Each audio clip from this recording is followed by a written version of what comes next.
সরস্বতী পুজোর দিন সকাল সকাল রেডি হয়ে চলে গিয়েছিলাম ননদের বাড়িতে বাচ্চাদের নিয়ে পুষ্পাঞ্জলি দিতে। আমার মামাতো ননদের বাড়ি একদম আমাদের বাড়ির পাশেই, বলা যায় একেবারে এক দেওয়ালে। তাই বাইরে আর কোথাও পুষ্পাঞ্জলি দিতে যাইনি, বাচ্চাদেরকে নিয়ে ওদের বাড়িতেই চলে গেলাম পুষ্পাঞ্জলি দিতে। ননদ বেশ ভালোই আয়োজন করেছে পুজোর।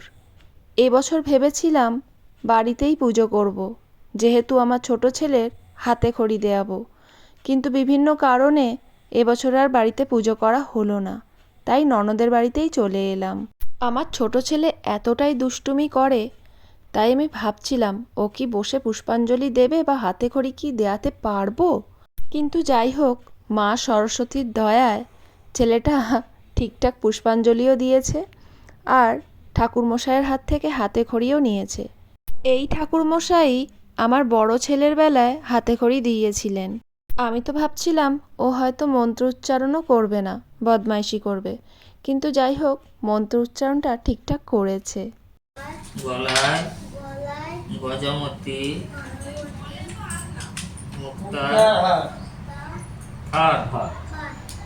হাতে খড়ির সব রকম রিচুয়ালস কমপ্লিট করে বদমাইশি শুরু করে দিয়েছিল ওর বাবার সাথে।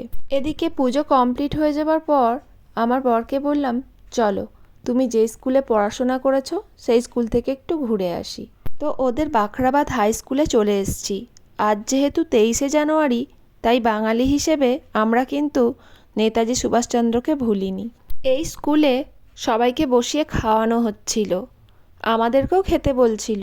যেহেতু আমার শরীরটা খুব একটা ভালো নয়, তাই আর খাইনি। স্কুলে এসে ওর পুরনো বান্ধবীদের সঙ্গে এবং টিচারদের সঙ্গে দেখা হয়ে যায়। ওরা নিজেদের মধ্যে কত পুরনো স্মৃতিচারণ করছিল, সেগুলো শুনেও আমার খুব ভালো লাগছিল। আমি আমার বরকে দেখে বুঝতে পারছিলাম ওর পুরনো দিনের মেমোরি ফিরে পেয়ে বেশ ভালো লেগেছে। আমার বরকে বললাম, তুমি তো এখানে আসতেই চাইছিলে না, আমি তোমায় জোর করে নিয়ে এসেছিলাম বলে এত সুন্দর একটা মোমেন্ট পেলে।